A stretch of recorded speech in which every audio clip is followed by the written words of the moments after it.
ಇವತ್ತಿನ ಸಂಚಿಕೆಯಲ್ಲಿ ಚಂದನ ಬಂದು ಇಲ್ಲ ಅವ್ರು ನನ್ನ ಗಂಡ ಅಲ್ಲ, ನಾನು ಅವ್ರ ಹೆಂಡತಿ ಅಲ್ಲ ಅಂತ ಹೇಳ್ತಾರೆ. ಇಲ್ಲ ಮೇಡಮ್, ಮತ್ತು ನ್ಯೂಸಲ್ಲಿ ಬಂದಿದ್ದೆಲ್ಲ ಸುಳ್ಳ ಅಂತ ಹೇಳ್ತಾರೆ.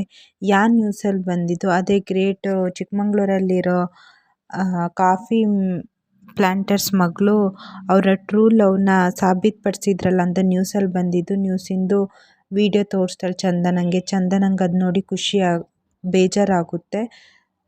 ಆಮೇಲೆ ಹೇಳ್ತಾಳೆ, ಇಲ್ಲ ಇದು ನಿಜ ಇರ್ಬೋದು, ಆದರೆ ಅಲ್ಲಿ ನಡೆದಿದ್ದೇ ಬೇರೆ.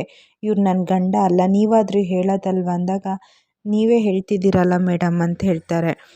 ಸರಿ, ಹಾಗಾದರೆ ನಾವಿಲ್ಲಿಂದ ಹೋಗೋಣ ಅಂತ ಹೇಳ್ತಾರೆ. ಸರಿ ಆಯಿತು ಅಂತ ಅಷ್ಟೊತ್ತಿಗೆ ಬಟ್ಟೆ ಅಂಗಡಿಯವನು ದುಡ್ಡು ಕೇಳ್ತಾನೆ. ಹರಿ ಇದ್ದವನು 2,000 ರೂಪಾಯಿ ಚೇಂಜ್ ಇದೆಯಾ ಅಂತ ಕೇಳ್ತಾರೆ. 2,000 ಬ್ಯಾನ್ ಆಗಿ ಎಷ್ಟು ವರ್ಷ ಆಗಿದೆ ಗೊತ್ತಿಲ್ವ, ಎಷ್ಟಾಯಿತು ಅಂತ ಕೇಳ್ತಾನೆ. 1,000 ರೂಪಾಯಿ ಆಗುತ್ತೆ. 1,000 ರೂಪಾಯಿ ಕೊಟ್ಟು ಹರಿ ಮತ್ತು ಚಂದನ ಅಲ್ಲಿಂದ ವಾಪಸ್ ಬರ್ತಾರೆ. ಈ ಕಡೆ ಮನೆಯಲ್ಲಿ ಅಡುಗೆಗೆಲ್ಲ ಪ್ರಿಪ್ರೇಷನ್ ಮಾಡ್ತಾ ಇರ್ತಾರೆ. ಈ ಕಡೆ ಮುತ್ತು ಅಡುಗೆಯವ್ರ ಹತ್ರ ಬಂದು, ರಮೇಶ್ ಅಣ್ಣ ಎಲ್ಲ ಓಕೆ ಅಲ್ವಾ ಅಂತ ಕೇಳ್ತಿದ್ದಾರೆ. ಆವಾಗ ಅಡುಗೆಯವ್ರು ಇದ್ದರು, ಎಲ್ಲ ಓಕೆ, ನೀನೇನು ಗಾಬರಿ ಪಡಬೇಡ, ನಮ್ಮ ಹುಡುಗರು ಇದ್ದಾರೆ, ಎಲ್ಲದೂ ನೋಡ್ಕೊಳ್ತಾರೆ ಅಂತ ಮುತ್ತುಗೆ ಹೇಳ್ತಾ ಇದ್ದಾರೆ.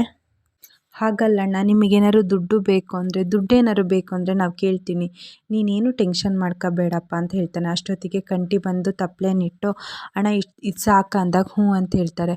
ಮುತ್ತು ಕೇಳ್ತಾನೆ, ಏನೋ ನೀನು ಇನ್ನೂ ಹೊರಟಿಲ್ವ, ಬರೀ ಬಾ ಹೊರಡೋಣ ಅಂತ ಕಂಠಿನ ಕರ್ಕೊಂಡು ಬರ್ತಾನೆ. ಕಂಠಿ ಅಲ್ಲೇ ನಿಂತ್ಕೊಳ್ತಾನೆ. ಮುತ್ತು ಕೇಳ್ತಾನೆ, ಯಾಕೋ ನಿಂತ್ಕೊಂಡ್ಬಿಟ್ಟೆ? ಅಲ್ಲ ಅಣ್ಣ, ರಿಸೆಪ್ಷನ್ ಇಷ್ಟು ಗ್ರ್ಯಾಂಡಾಗಿ ಮಾಡಬೇಕು ಅವಶ್ಯಕತೆ ಇತ್ತ ಅಂತ. ಇದೇ ಕಮ್ಮಿ ಆಯಿತು ಅನಿಸ್ತಿದೆ. ಅಲ್ಲ ಕಣೋ, ಮನೆ ಕಟ್ಟೋನಿಗೆ ಕಲ್ಲು ಎಷ್ಟಾಗುತ್ತೆ ಅಂತ ಗೊತ್ತಾಗಲ್ವಾ ಅಂತ ಮುತ್ತು ಹೇಳ್ತಾನೆ. ಇಷ್ಟೆಲ್ಲ ಖರ್ಚು ಮಾಡೋ ಅವಶ್ಯಕತೆ ಇತ್ತ ಅಣ್ಣ? ಮೊದಲೇ ಅದಕ್ಕೆ ಬಳೆ ತರೋಕ್ಕೆ ನೀನು ರಿಂಗ್ನ ಅಡ್ಬಿಟ್ಟಿದ್ಯಾ? ಅಯ್ಯೋ, ನನ್ನ ಮಾತ್ರ ಅಲ್ಲ ಕಣ, ನೀನು ಕೊಟ್ಟಿದ್ದು, ಹರಿ ಕೊಟ್ಟಿದ್ದು, ನಾನು ದುಡ್ದಿದ್ದು ಎಲ್ಲದನ್ನೂ ಇಟ್ಟು ಕೂಡಿಸಿಟ್ಟಿದ್ದೆ, ಅದರಿಂದ ಖರ್ಚು ಮಾಡ್ತಿದ್ದೀನಿ ಅಷ್ಟೇ ಕಣ. ಹೌದೌದು, ಎಲ್ಲ ಮಾಡ್ತೀಯ ಅಣ್ಣ, ನಿಂದೆ ಅಂತ ಒಂದು ಜೀವನ ಇದೆ ಅಣ್ಣ, ನಿನಗೆ ಅಂತ ಸ್ವಲ್ಪ ತೆಗೆದಿಡೋಣ ಅಂತ ಕಂಠಿ ಹೇಳ್ತಾ ಇರ್ತಾನೆ. ನೀನು ಮದುವೆ ಆಗಬೇಕಣ್ಣ, ಮುಂದೆ ಅತ್ತಿಗೆಯಾಗಿ ಬರೋರು ಬ್ಯಾಂಕ್ ಬ್ಯಾಲೆನ್ಸ್ ಎಷ್ಟಿದೆ ಅಂತ ಕೇಳ್ತಾರೆ ವಿನಃ ತಮ್ಮನವರಿಗೆ ಎಷ್ಟು ಖರ್ಚು ಮಾಡಿದೆ ಅಂತ ಕೇಳಲ್ಲ ಅಣ್ಣ ಅಂತ ಕಂಠಿ ಹೇಳ್ತಾನೆ. ಮುಂದೆ ಆಗೋದು ಈಗನೇ ಯಾಕೋ ಯೋಚನೆ ಮಾಡಬೇಕು ಅಂತ ಹೇಳ್ತಾರೆ. ಮತ್ತೇನು ಅಣ್ಣ?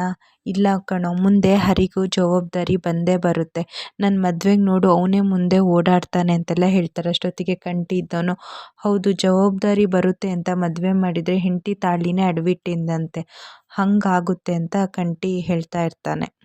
ನೋಡು ಕಂಠಿ, ಈ ಜನಗಳ ಬಾಯಿ ಮುಚ್ಚಿಸ್ಬೇಕು ಅಂತಲೇ ದೇವರು ನಮಗೆ ಈ ಹುಡುಗಿನ ಕೊಟ್ಟಿದ್ದಾರೆ, ನಾವು ಇವ್ರನ್ನ ಉಳಿಸ್ಕೋಬೇಕು, ಅದನ್ನು ಬಿಟ್ಟು ಕಳ್ಕೋಬಾರ್ದು ಕಣೋ ಅಂತ ಮುತ್ತು ಹೇಳ್ತಾನೆ ಕಂಠಿಗೆ. ನಮ್ಮನೆಗೆ ಒಂದು ಹೆಣ್ಣು ಬಂದಿದ್ದಾಳೆ ಕಣೋ, ಅವಳನ್ನ ಸಂತೋಷವಾಗಿ ಇಟ್ಕೋಬೇಕು, ಸಂತೋಷವಾದ ಟೈಮಲ್ಲಿ ಸಾಲದ ಬಗ್ಗೆ ಎಲ್ಲ ಯೋಚನೆ ಮಾಡಬಾರ್ದು ಕಂಠಿ ಅಂತ ಮುತ್ತು ಹೇಳ್ತಾನೆ. ನಿನ್ನಷ್ಟು ತಿಳುವಳಿಕೆ ಇಲ್ಲ ಅಣ್ಣ, ತಪ್ಪಾಗಿ ಮಾತಾಡಿದರೆ ಸಾರಿ ಅಣ್ಣ ಅಂತ ಒಳಗೆ ಹೋಗ್ತಾನೆ. ಅವನನ್ನ ಕರೆದು ಹಗ್ ಮಾಡಿ ಹೋಗಿ ರೆಡಿ ಆಗು ಅಂತ ಹೇಳ್ತಾನೆ. ಅಷ್ಟೊತ್ತಿಗೆ ಮುತ್ತು, ಬುಲ್ಲಿ ಅದನ್ನ ಯಾಕೆ ಅಲ್ಲಿಡ್ತಿದ್ಯಾ ಅಂತ ಬುಲ್ಲಿ ಹತ್ರ ಹೋಗ್ತಾರೆ. ಈ ಕಡೆ ಚಂದನ ಹರಿ ಮನೆಗೆ ಬರ್ತಾರೆ. ಹರಿ ಮತ್ತು ಚಂದನಂಗೆ ಮನೆದು ಡೆಕೋರೇಷನ್ನು ಎಲ್ಲ ನೋಡಿ ಆಶ್ಚರ್ಯ ಆಗುತ್ತೆ. ಅವಾಗ ಹರಿ ಹೇಳ್ತಾನೆ, ಅಯ್ಯೋ ರಿಸೆಪ್ಷನ್ ಅಂತ ಹೇಳ್ದಂಗಿತ್ತು, ಆದರೆ ಇವ್ರು ನೋಡಿದರೆ ಹಿಂಗೆ ಮಾಡಿದಾರಲ್ಲ ಅಂತ ಹೇಳ್ತಾರೆ. ಈ ಕಡೆ ಚಂದನ ನೋಡಿದವ್ರು, ಏನ್ರಿ ನಿಮ್ಮ ಮನೆ ಮುಂದೆ ಹಿಂಗೆ ಮಾಡಿದ್ದೀರಾ, ನಾವು ಯಾವಾಗ ಬಂದಾಗೂ ಏನಾದ್ರು ನಿಮ್ಮ ಮನೆಯವ್ರು ಮಾಡ್ತಾನೆ ಇರ್ತೀರಲ್ಲ ಅಂತ ಕೇಳಿ, ಸರಿ ನಾನು ನೋಡ್ಕೊಂಬರ್ತೀನಿ, ನೀವು ಕಾರಲ್ಲೇ ಕೂತೀರಿ ಅಂತ ಹೇಳ್ತಾರೆ. ಇಲ್ಲ ಇಲ್ಲ, ನಾನು ಬರ್ತೀನಿ ಅಂತ ಹೇಳ್ತಾಳೆ. ಆವಾಗ ಬೇಡ ಕಣ್ರಿ, ನೀವು ಬಂದರೆ ಸುಮ್ಮನೆ ಟೆನ್ಷನ್ ಮಾಡ್ಕೊಳ್ತೀರಾ, ಇಲ್ಲೇ ಇರಿ, ನಾನು ಬರ್ತೀನಿ ಅಂತ ಫಸ್ಟು ಹರಿ ಹೋಗ್ತಾನೆ. ಹರಿ ಬಂದು ಮುತ್ತಣ್ಣ ಮುತ್ತಣ್ಣ ಅಂತ ಹೇಳ್ತಾನೆ. ಅಷ್ಟೊತ್ತಿಗೆ ಮಯೂರ ಬಂದು, ಅದಕ್ಕೇನು ಕರ್ಕೊಂಬರೋದಲ್ವ, ತಡಿಯೋ ಅಂತ ಮುತ್ತು ಬರ್ತಾನೆ. ಯಾಕೋ ಲೇಟಾಯಿತು ಅಂದಾಗ, ಅಲ್ಲ ಕಣಣ್ಣ, ಏನಣ್ಣ ಇದೆಲ್ಲ ಅಂದಾಗ, ಇದೆಲ್ಲ ರಿಸೆಪ್ಷನ್ನು ಅಂತ ಹೇಳ್ತಾನೆ. ಅಲ್ಲ ಕಣಣ್ಣ, ನಾವು ಅವ್ರ ಅಪ್ಪ ಹುಷಾರಿಲ್ಲ ಅಂತ ಹೋಗಿ ಬೇಜಾರಲ್ಲಿ ಬಂದರೆ ನೀವು ಹಿಂಗೆಲ್ಲ ಮಾಡಿಟ್ಟಿದ್ದೀರಲ್ಲ ಅಂದಾಗ, ನೀನೇ ಹೇಳಿದ್ದೆಲ್ಲ ಏನು ಪ್ರಾಬ್ಲಮ್ ಇಲ್ಲ ಅಂತ. ಪ್ರಾಬ್ಲಮ್ ಇಲ್ಲ ಹೌದಣ್ಣ, ಆದರೆ ಈ ಥರ ಮಾಡೋದಂತ ನೀನು ನಂಗೆ ಕೇಳೇ ಎಲ್ಲ ಮಾಡಿದಲ್ವನೋ ಅಂತ ಹೇಳ್ತಾರೆ. ಮತ್ತು ರಿಸೆಪ್ಷನ್ ಮಾಡುವಾಗ ಈ ಥರ ಡೆಕೋರೇಷನ್ ಮಾಡಬೇಕಲ್ವ ಅಂತ ಕಂಠಿ ಹೇಳ್ತಾನೆ. ಅಷ್ಟೊತ್ತಿಗೆ ಚಂದನ ಕಾರಲ್ಲೇ ಅದನ್ನು ನೋಡ್ತಾ ಇರುವಾಗ ಹರಿ ಅಲ್ಲೇ ಕೂತ್ಕೊಂಡಿರಿ ಅಂತ ಕೈ ಸನ್ನೆ ಮಾಡ್ತಾರೆ. ಮುತ್ತು ಕೇಳ್ತಾನೆ, ಹೋಗೋ ಅವ್ರೂ ಕರ್ಕೊಂಬಾರೋ ಅಂದಾಗ ಹರಿ ಕೇಳ್ತಾನೆ, ಯಾರ್ದಣ್ಣ ರಿಸೆಪ್ಷನ್ನು ಅಂತ. ಕಂಟಿ ಹೇಳ್ತಾನೆ, ನಮ್ಮನೇಲಿ ಮದುವೆ ಆಗಿದ್ದು ಇನ್ಯಾರೋ ನೀನೇ ಅಲ್ವನೋ, ನಿಂದೇ ರಿಸೆಪ್ಷನ್ನು ಅಂತ ಹೇಳ್ತಾನೆ. ಹರಿಗೆ ಸಿಟ್ಟು ಬಂದು, ಅಲ್ಲ ಕಣ್ರೋ, ನನ್ನನ್ನ ಒಂದು ಮಾತು ಕೇಳೋದು ಅದು ಹೆಂಗ್ರೋ ಮಾಡಿದ್ರಿ ಅಂತ ಹೇಳ್ತಾನೆ. ಮುತ್ತು ಹೇಳ್ತಾನೆ, ಅಲ್ಲ ಕಣೋ ಮೈಯು ಫೋನ್ ಮಾಡಿ ಹೇಳಿದ್ನಲ್ಲ ಅಂದಾಗ, ಮೈ ನೀನು ಹೇಳಲಿಲ್ವ ಅಂದಾಗ, ಹೇಳ್ದೆ ಅಣ್ಣ ಫೋನ್ ಮಾಡಿ, ಯಾವಾಗೋ ಹೇಳ್ದು ಅಂದಾಗ, ಗ್ರ್ಯಾಂಡ್ ಸರ್ಪ್ರೈಸ್ ಇದೆ ಅಂತ ಹೇಳ್ದೆ, ಆದರೆ ರಿಸೆಪ್ಷನ್ ಇದೆಯಾ ಅಂತ ಹೇಳಿದ. ಹೌದಣ್ಣ ರಿಸೆಪ್ಷನ್ ಇದೆ ಅಂತಲೇ ಹೇಳಿದ್ದು, ಎಷ್ಟು ಸಲ ಹೇಳಿದ್ಯಾ ಅಂತ ಕಂಟಿ ಹೇಳ್ತಾನೆ. ಏನು 10 ಸಲ ಹೇಳಬೇಕಾ, ಒಂದು ಸಲ ಹೇಳಿದರೆ ಅರ್ಥ ಆಗಲ್ವ ಅಂದಾಗ, ನಾನು ಯಾವುದೋ ಟೆನ್ಷನಲ್ಲಿದ್ದೆ ಕಣೋ, ನನಗೆ ಕೇಳಲಿಲ್ಲ ಅಂತ ಹರಿ ಹೇಳ್ತಾನೆ. ಅದು ಕೇಳಿಸಿಲ್ಲ, ಅದು ನಿನ್ನ ತಪ್ಪು, ನೀನು ಕೇಳಬೇಕಿತ್ತು ಅಂತ ಹೇಳ್ತಾನೆ. ಆವಾಗ ಮುತ್ತು, ಸರಿ ಈಗೆಲ್ಲ ಗೊತ್ತಾಯ್ತಲ್ಲ, ಅವ್ರನ್ನು ಕರಿ ಹೋಗಿ ರೆಡಿಯಾಗಿ ಅಂದರೆ, ಇದೆಲ್ಲ ಆಗಲ್ಲ ಅಣ್ಣ ಅಂತ ಹೇಳ್ತಾರೆ. ನೋಡೋಣ, ನಾವು ಇವ್ರಿಗೆ ಎಷ್ಟೋ ಒಳ್ಳೇದು ಮಾಡಿದ್ರು ಇವನಿಗದು ತಪ್ಪು ಅಂತ ಅನಿಸುತ್ತೆ, ನಾನು ಅದಕ್ಕೆ ಮೊದಲು ಹೇಳಿದ್ದು ಅಂತ ಕಂಟಿ ಹೇಳ್ತಾನೆ. ನೀನು ನಮಗೆ ಗೊತ್ತಿಲ್ಲದೆ ಮದುವೆ ಮಾಡ್ಕೊಂಬಂದೆ, ನಾವು ನಿಂಗೆ ಒಳ್ಳೇದು ಮಾಡಿದರೆ ನಿಂಗೆ ಹಂಗೆ ಅನಿಸುತ್ತಾ ಅಂತ ಕಂಟಿ ಮತ್ತು ಹರಿ ಜಗಳ ಮಾಡ್ತಾ ಇರ್ತಾರೆ. ಅಷ್ಟೊತ್ತಿಗೆ ಮುತ್ತು ಸುಮ್ಮನೆ ಇರಿ ಅಂತ ಅವ್ರನ್ನ ಸಮಾಧಾನ ಮಾಡ್ತಾ ಇರ್ತಾನೆ. ಅವರು ಜಗಳ ಮಾಡೋದು ನೋಡಿ ಚಂದನನೇ ಕಾರಿಂದ ಬಂದು, ಏನದು ಏನಾದ್ರು ಪ್ರಾಬ್ಲಮ್ ಅಂತ ಕೇಳ್ತಾರೆ. ಮುತ್ತು, ಏನೂ ಇಲ್ಲ ಬಿಡಿ, ನಿಮ್ಮಪ್ಪ ಹುಷಾರಾದ್ರ ಅಂತ ಕೇಳ್ತಾರೆ. ಚಂದನ ಅಷ್ಟೊತ್ತಿಗೆ ಪರವಾಗಿಲ್ಲ ಅಂದ್ಕೊಂಡು ಅಲ್ಲಿ ಬ್ಯಾನರಲ್ಲಿ ಹರಿ ಮತ್ತು ಚಂದನ ಇರೋದು ನೋಡಿ ಅವಳಿಗೆ ಆಶ್ಚರ್ಯ ಆಗುತ್ತೆ. ಚಂದನ ಕೇಳ್ತಾಳೆ, ಇದು ಏನಿದು ಅಂತ. ಮಯ್ಯು ಹೇಳ್ತಾನೆ, ಇದೇ ಸರ್ಪ್ರೈಸು ರಿಸೆಪ್ಷನು ನಿಮಗೆ ಮತ್ತು ಅಣ್ಣನಿಗೆ ನಾನೇ ಮಾಡಿದ್ದು ಅಂತ ಮಯ್ಯು ಹೇಳ್ತಾನೆ. ಚಂದನಂಗೆ ಆಶ್ಚರ್ಯ ಆಗುತ್ತೆ, ಹಾಗೆ ಸಿಟ್ಟೂ ಬರ್ತಾ ಇರುತ್ತೆ. ಅವಳು ಸಿಟ್ಟಲ್ಲಿ ಹರಿನ ಕೇಳ್ತಿರ್ತಾರೆ, ಏನ್ರಿ ಇದೆಲ್ಲ ಅಂತ. ಮುತ್ತು ಇದ್ದವನು, ಸ್ವಾರಿ, ನಿಮಗೆ ಇದೆಲ್ಲ ಹೇಳಿದ್ದಾನೆ ಅಂತ ಅಂದ್ಕೊಂಡಿದ್ವು, ನಿಮಗೆ ಗೊತ್ತಿಲ್ಲ ಅನ್ನೋದು ಗೊತ್ತಿಲ್ಲ ಅಂತ ಮುತ್ತು ಹೇಳ್ತಾನೆ. ಅಷ್ಟೊತ್ತಿಗೆ ಚಂದನ ಇದ್ದವಳು, ಇದೆಲ್ಲ ನೀವು ಹೀಗೆಲ್ಲ ಮಾಡಬಾರ್ದು, ನಿಮಗೆ ಸತ್ಯ ಏನು ಅಂತ ಗೊತ್ತಿಲ್ಲ, ಈ ಥರ ಎಲ್ಲ ಮಾಡೋದು ಸರಿಯಲ್ಲ ಅಂತ ಚಂದನ ಹೇಳ್ತಾಳೆ. ಅಷ್ಟೊತ್ತಿಗೆ ಹರಿ ಇದ್ದವನು, ಇಡೀ ನಾನೇ ಹೇಳ್ತೀನಿ ಅಂತಾರೆ. ಚಂದನಂಗೆ ಸಿಟ್ಟು ಬಂದಿದ್ದು, ನಡೆದಿದ್ದೆಲ್ಲ ಕರೆಕ್ಟಾಗಿ ಹೇಳಿ ಅಂತ ಹೇಳಿ ಒಳಗೆ ಹೋಗ್ತಾಳೆ. ಎಲ್ಲ ಅಣ್ಣ ತಮ್ಮಂದರು ಯೋಚನೆ ಮಾಡ್ತಾ ಕೂತ್ಕೊಳ್ತಾರೆ. ಅಷ್ಟೊತ್ತಿಗೆ ಮಯೂರ ಇದ್ದವನು ಹೇಳ್ತಾರೆ, ಅಣ್ಣ ನೀನು ಅತ್ತಿಗೆನ ಕರ್ಕೊಂಡು ಹೋದ್ಮೇಲೆ ಊರಲ್ಲಿ ಏನೇನೋ ಮಾತಾಡ್ತಿದ್ರು, ಅದಕ್ಕೆ ಇಲ್ಲಿಂದ ಹೋದರು, ಈ ಮನೇಲಿ ಏನೇನೋ ಸಮಸ್ಯೆ ಇದೆ ಅಂತ ಜನಗಳು ಎಲ್ಲ ಮಾತಾಡೋಕ್ಕೆ ಸ್ಟಾರ್ಟ್ ಮಾಡಿದ್ರು. ಆವಾಗ ಅಪ್ಪ ಒಂದು ಐಡಿಯಾ ಕೊಟ್ಟಿದ್ರು, ಹಾಗಾಗಿ ನಾವೊಂದು ಈ ಥರ ರಿಸೆಪ್ಷನ್ ಪ್ಲ್ಯಾನ್ ಮಾಡಿದ್ವು ಅಂತ ಹೇಳ್ತಾರೆ. ಅಯ್ಯೋ, ನೀವು ಮಾಡಿದ್ದು ರಿಸೆಪ್ಷನ್ ಪ್ಲ್ಯಾನ್ ಎಲ್ಲ ನಾನು ತಿದ್ದಿದ್ದು ಅಂತ ಹರಿ ಹೇಳ್ತಾನೆ. ಅಷ್ಟೊತ್ತಿಗೆ ಮುತ್ತು, ಏನೋ ಮಾತಾಡ್ತೀಯ ಅಂತ ಹೇಳ್ತಾನೆ. ಅಲ್ಲ ಅಣ್ಣ, ಅವನ ಹತ್ರ ಹೇಳ್ಸೋದ್ಕಿಂತ ನೀನೇ ಒಂದು ಮಾತು ಹೇಳ್ಬೋದಾಗಿತ್ತಲ್ಲ ಅಂತ ಹೇಳ್ತಾನೆ. ಇರಲಿ ಬಿಡು, ನೀನು ಸಡನ್ನಾಗಿ ಮದುವೆ ಮಾಡ್ಕೊಂಡು ಬಂದೆ, ಆದರೆ ಇಲ್ಲಿ ಊರವ್ರು ಹಿಂಗೆಲ್ಲ ಮಾತಾಡ್ತಿದ್ದಾರೆ ಗೊತ್ತಾ, ಈಗ ಬರೋರನ್ನ ವಾಪಸ್ ಕಳ್ಸೋಕ್ಕಾಗುತ್ತಾ ಅಂತ ಕಂಟಿ ಕೇಳ್ತಾನೆ. ನಾನೇನಾದ್ರು ಹೇಳಿದ್ನ ಕರಿಯೋಕ್ಕೆ ಅಂತ ಇಬ್ಬರು ಜಗಳ ಮಾಡ್ತಾ ಇರ್ತಾರೆ.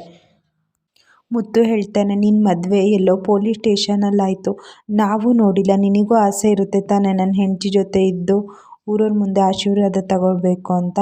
ಈಗ ರೆಡಿಯಾಗಿದ್ದೀವಿ, ರೆಡಿಯಾಗಿದೆ ಎಲ್ಲ, ನಿಂಗೂ ಶೂಟೆಲ್ಲ ತಂದಿದ್ದೀವಿ, ಹೋಗೋಣ ರೆಡಿ ಆಗು ಅಂತ ಮಯೂರೇ ಹೇಳ್ತಾರೆ. ಆವಾಗ ಹರಿ ಹೇಳ್ತಾನೆ, ಅಯ್ಯೋ ನನಗೆ ರೆಡಿ ಆಗೋದಲ್ಲ, ಅವ್ರ ಸಿಚುವೇಶನ್ನು ಅರ್ಥ ಮಾಡ್ಕೋಬೇಕಲ್ಲ, ಅಲ್ಲೇನಾಯಿತು ಅಂತ ಆಗಿದೆಲ್ಲ ಇವ್ರಿಗೆ ಹೇಳ್ತಾರೆ. ಆವಾಗ ಮುತ್ತು ಹೇಳ್ತಾನೆ, ಹೌದಾ, ನನಗೆ ನಿಜ ಗೊತ್ತಿರಲಿಲ್ಲ ಕಣೋ, ಇದೆಲ್ಲ ವಿಚಾರ ಆಗಿದೆ ಅಂದರೆ ನಾವು ಹೀಗೆಲ್ಲ ಪ್ರಿಪ್ರೇಷನ್ ಮಾಡ್ತಾನೇ ಇರಲಿಲ್ಲ ಅಂತ ಮುತ್ತು ಹೇಳ್ತಾನೆ ಹರಿಗೆ. ಮುತ್ತು ಹೇಳ್ತಾನೆ, ಈಗ ಎಲ್ಲ ಅರೇಂಜ್ ಆಗಿದೆ, ನೀನು ಹೇಗಾರು ಮಾಡಿ ಅವ್ರನ್ನ ಒಪ್ಸ್ಕೊಂಡು ಕರ್ಕೊಂಡು ಬಾ ಅಂತ ಹೇಳ್ತಾರೆ. ಅಷ್ಟೊತ್ತಿಗೆ ಅಲ್ಲಿದ್ದ ಜನರು ಹೇಳ್ತಾರೆ, ಏನರೋ ಏನೋ ಗುಟ್ಟಾಗಿ ಏನಾರು ನಡೆಸ್ತಿದ್ದೀರಾ, ರಿಸೆಪ್ಷನ್ ನಡೆಯುತ್ತೆ ತಾನೇ ಅಂತ ಹೇಳ್ತಾರೆ. ಮಯೂರಂಗೆ ಸಿಟ್ಟು ಬಂದು, ಏನು ಬಾಯೋ, ಏನು ಹಿಂಗೆ ಹಾಕ್ತಾರಂತ ಬೈತಾ ಇರ್ತಾರೆ. ಮುತ್ತು ಹೇಳ್ತಾನೆ, ಇಲ್ಲೇನು ಮಾತಾಡೋದು ಬೇಡ, ಬನ್ನಿ ಒಳಗೆ ನಡೀರಿ, ಒಳಗೆ ಮಾತಾಡೋಣ ಅಂತ ಒಳಗೆ ಹೋಗ್ತಾರೆ. ಆ ಕಡೆ ಚಂದನ ಹೇಳ್ತಿರ್ತಾಳೆ, ನಾನು ಇಲ್ಲಿಗೆ ಬಂದಿದ್ದೆ ತಪ್ಪಾಯಿತು, ಸೀದಾ ನಾನು ಹಾಸ್ಟೆಲಿಗೆ ಹೋಗಬೇಕಾಗಿತ್ತು, ಹರಿ ಮಾತು ಕಟ್ಕೊಂಡು ನಾನು ಬರಬಾರ್ದಿತ್ತು ಅಂತಾರೆ. ಬಟ್ ಆದರೂ ಹರಿದೇನು ತಪ್ಪಿದೆ, ಅವ್ರು ನಾನು ಒಳ್ಳೇದಕ್ಕೆ ತಾನೇ ಮಾಡಿದ್ದು, ಏನಾರು ಆಗಲಿ ರಿಸೆಪ್ಷನಿಗೆ ಮಾತ್ರ ನಾನು ಒಪ್ಪಬಾರ್ದು ಅಂತ ಹೇಳ್ತಾ ಇರ್ತಾಳೆ ಮನಸ್ಸಲ್ಲೇ. ಕಂಟಿ ಹೇಳ್ತಾನೆ, ನಿಮಗೆ ನಿಲ್ಲಕ್ಕೇನು, ನೀವಿಬ್ಬರು ಗಂಡ ಹೆಂಡತಿ ಅಲ್ವಾ, ಏನು ಸಮಸ್ಯೆ ಅಂತ. ಸಮಸ್ಯೆ ನನಗೇನಲ್ಲ, ಅವ್ರದ್ದೇ ಸಮಸ್ಯೆ, ಅವರು ಮನಸ್ಸೇ ಮೊದಲೇ ಸರಿ ಇಲ್ಲ, ಅಲ್ಲಿ ಅವ್ರನ್ನ ನೋಡೋಕ್ಕೆ ಬಿಡಲಿಲ್ಲ, ಇನ್ನೆಂಗೆ ಅವ್ರು ರಿಸೆಪ್ಷನಿಗೆಲ್ಲ ಇದು ಮಾಡ್ತಾರೆ ಅಂತ ಹೇಳ್ತಾನೆ. ನೀವಿಬ್ಬರು ಹೋದ ತಕ್ಷಣ ಜನ ಎಲ್ಲ ಏನೇನೋ ಮಾತಾಡೋಕ್ಕೆ ಸ್ಟಾರ್ಟ್ ಮಾಡಿದರು ಕಣೋ, ಅದಕ್ಕೆ ಹಿಂಗೆ ಮಾಡಿದ್ವು ಅಂದಾಗ, ಜನ ಮಾತಾಡ್ತಾರಣ್ಣ, ಹೆಂಗಿದ್ರು ಮಾತಾಡ್ತಾರೆ, ಆದರೆ ನೀವು ಒಂದು ಮಾತು ನಾನು ಕೇಳಿದೆ ಹಿಂಗೆಲ್ಲ ಮಾಡಿದ್ದೀರಲ್ಲ ಅಂದಾಗ, ಅಷ್ಟೊತ್ತಿಗೆ ಒಂದು ಸಾಂಗ್ ಬರ್ತಾಣ, ಆ ಸಾಂಗ್ನ ಬಂದ್ ಮಾಡೋಕ್ಕೆ ಹೇಳು, ಇಲ್ಲ ಎಲ್ಲ ನಾನೇ ಹಾಳು ಮಾಡ್ತೀನಿ ಅಂತಾಳೆ. ಮಯೂರ್ ಅಷ್ಟೊತ್ತಿಗೆ ಅಣ್ಣ ಜನಗಳೆಲ್ಲ ಬಂದಾಗಿದೆ, ಅಡುಗೆ ಬೇರೆ ರೆಡಿಯಾಗಿದೆ, ಫೋಟೋಗ್ರಾಫರು ಬಂದಿದ್ದಾರೆ ಅಣ್ಣ. ಅವಾಗ ಹರಿಗೆ ಸಿಟ್ಟು ಬಂದು, ಅಂಥ ಊಟ ಎಷ್ಟು ಬೇಕೋ ನಿನಗೆ ತಂದು ಕೊಡ್ಲಾ ಅಂತ ಹೇಳ್ತಾರೆ. ಹಂಗಲ್ಲ ಕಣೋ, ಊರವ್ರನ್ನೆಲ್ಲ ಕರೆದಿದ್ದೀವಿ, ಎಲ್ಲ ಬಂದುಬಿಡ್ತಾರೆ ಅಂತ ಮುತ್ತು ಹೇಳ್ತಾನೆ. ಹರಿ ಮುತ್ತುಗೆ ಹೇಳ್ತಾರೆ, ಅಲ್ಲಣ್ಣ ನೀವು ನೋಡಿದರೆ ಇವ್ರ ಮಾತು ಕಟ್ಕೊಂಡು ಹೀಗೆಲ್ಲ ಮಾಡಿದಾರಲ್ಲ ಅಂತ ಹೇಳಿದಾಗ ಕಂಠ ಹೇಳ್ತಾನೆ, ಅಣ್ಣಂಗೆ ಏನು ಹೇಳಬೇಡ, ನೀನು ಯಾರನ್ನ ಕಟ್ಕೊಂಡು ಬಂದುಬಿಟ್ಟೆ, ಆದರೆ ನಾವು ನಿನ್ನ ಮದುವೆ ರಿಸೆಪ್ಷನ್ ನೋಡೋಣ ಅಂದ್ಕೊಂಡು ನಾವು ನಿಮಗೆ ಒಳ್ಳೇದು ಮಾಡಿದರೆ ನೀನು ನಮಗೆ ಬೈತೀಯಾ ಅಂತ ಹೇಳ್ತಾರೆ. ಹಂಗಲ್ಲ ಕಣೋ, ನನ್ನ ಸಿಚುವೇಶನ್ ಏನು ಸಿಚುವೇಶನ್ನು, ನೀನು ಹೋದೆ, ಆದರೆ ಇಲ್ಲಿ ಬಂದು ಜನಗಳು ಹೆಂಗೆ ಮಾತಾಡ್ತಿದ್ರು ಗೊತ್ತುಂಟಾ ಅಂತ ಹೇಳ್ತಾರೆ. ಇಷ್ಟು ಇವತ್ತಿನ ಸಂಚಿಕೆಯಲ್ಲಿ ನಡೆದಿದೆ. ಈ ವಿಡಿಯೋ ನಿಮಗೆ ಇಷ್ಟ ಆಗಿದ್ದರೆ ಲೈಕ್ ಮಾಡಿ, ಶೇರ್ ಮಾಡಿ, ಹಾಗೆ ಚಾನಲ್ನ ಸಬ್ಸ್ಕ್ರೈಬ್ ಮಾಡಿ.